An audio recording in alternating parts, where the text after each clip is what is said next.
Hello and welcome to the River Hamble. Today we're here in some quite misty conditions with a bit of reduced visibility, and we're going to run through what you can do on board your boat that's not equipped with a radar in order to safely navigate back to home if you get caught out. Today we're going to be using the Highfield Patrol 600, so we're going to go down the River Hamble.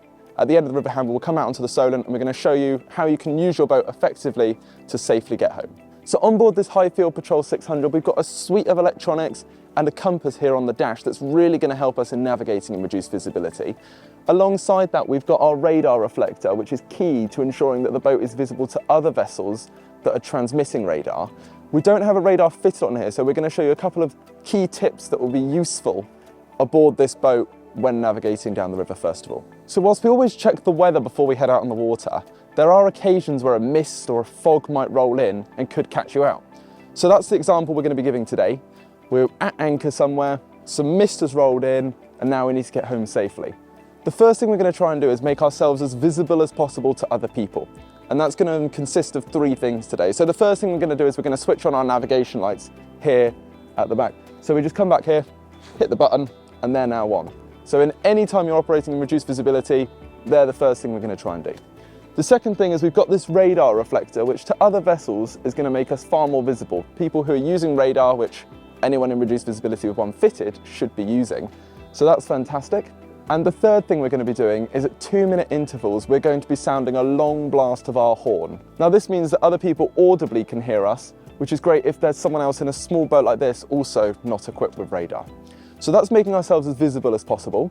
And we're also going to be doing a slow speed to ensure that we're aware of our surroundings and anyone approaching us can easily identify us. So that's how we're going to make ourselves as visible as possible to other people. Now it's about us safely navigating and us identifying other vessels out on the water. So let's head down the river. We're going to start to look at our instruments, how we can keep a good visual fix and navigate safely.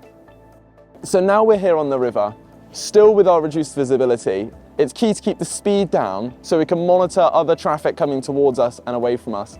If you're approaching another vessel, don't presume that they've seen you. Remain cautious and vigilant.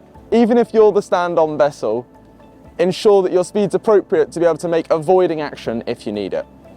It's also important to keep your eyes out for other things that may be in the river. Hazards approach you a lot faster when you can't see that far ahead. So whether it be a log or a buoy that's moved, you may not spot it until you're much closer to it. So having that lower speed really helps with that safety. Now coming down the river, it's quite easy to navigate if you're familiar with the surroundings. We've got good visibility of the posts at the side of the river, so I can still see my port and starboard posts. But again, we're just keeping nicely over to the side of the river so that anything coming the other way that hasn't spotted us, that should be over its side, should keep well clear of us. So we're going to head down the river, keep an eye out for other vessels, and keep our speed down. So we're now exiting the River Hamble and coming out into Southampton water, and what that means is a couple of things. We're going to be dealing with much larger vessels, potentially going much faster. So we've got ferry traffic going both ways, and you could check the ferry schedule, see what's going on, but we've actually just heard that the ferries into Cowes are cancelled due to the visibility, so they're not sticking to their usual schedule. But one thing that's very useful to try and use is Channel 12 here in Southampton water, but it varies obviously depending on where you are. But the VTS channel, you've got Channel 12 for Southampton, 11 for Portsmouth. It's actually going to give you a lot of information on where vessels are and where they're heading, which on a boat like this, which isn't equipped with AIS, is really useful. You'll see here the visibility is incredibly poor. It's really not ideal navigation conditions, but we're keeping our speed down, and every 2 minutes we're doing that horn. We're doing that horn, which means that other vessels nearby to us are able to hear us.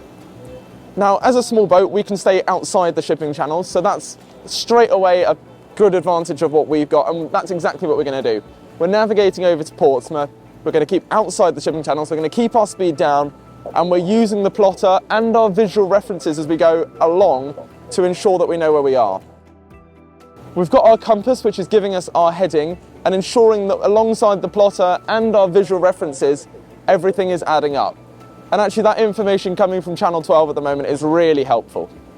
So as we're navigating along, the visibility you can see is absolutely terrible. We're using these visual points to correlate with the chart to ensure we're heading in the right direction and making sure that we're seeing what we're expecting to see. Now we're sticking outside the channel. This marks the starboard side of Southampton Water Channel. We're heading towards Portsmouth, so we're outside the channel. but we're very aware that other vessels, other small vessels have been coming past us all this time. So keeping your eyes peeled, using the horn every 2 minutes to ensure that other people are aware of where we are, and again, assuming that no one has seen us until it is very clear that people have altered course. It is a very eerie environment. Okay, so to show you exactly what our boat looks like to a fellow boater, we're going to launch the drone, we're going to send it out 30, 40, 50 metres, something like that. We'll explain sort of how far away we are at each time and show you exactly how our boat looks from an incoming vessel. And then we'll also go up a little bit, show you how it would look from sort of the bridge of a larger ship or a ferry, show you just how hard it is to see us on the water. Okay, so here we are, the drone's now up and it's about 5 metres away from us. So you can see now exactly how that looks to someone, but as soon as I start to pull back, you'll see us pretty much just vanishing. So now we're at around 40 metres away from us and you'll see that we're really starting to become quite a small little dot. And if I bring it round, I'm going to go up a little bit now and show us a height of how we'd look from a ferry. So actually now the drone's out at around 50 metres away and 20 metres up. That's roughly sort of what a ferry's going to be seeing down to the bow of their boat, or just a bit further than the bow of their boat. And it's almost impossible to see us. So we should not be looking for other people to move out of our way. We should be very conscious of where everyone is and the fact that they probably can't see us. They might see us on radar because we've got our radar reflector, but the chances of them seeing us out the window is fairly insignificant. We're much smaller, they're not going to be hearing our horn quite as easily, so being very conscious of where people are, moving out of their way, and presuming that we are giving way to everyone we see makes a lot of sense. Hopefully that's a really quick, helpful little insight into how to navigate safely in fog, but now it's glorious sunshine, we can switch back off the navigation lights, we don't need to worry about our fog horns every 2 minutes, and we can easily see, multiple miles now. Which is, incredible how it's just a wall of fog. We've just come straight out of it like it's a blanket. We've watched boats go into it and it's incredible.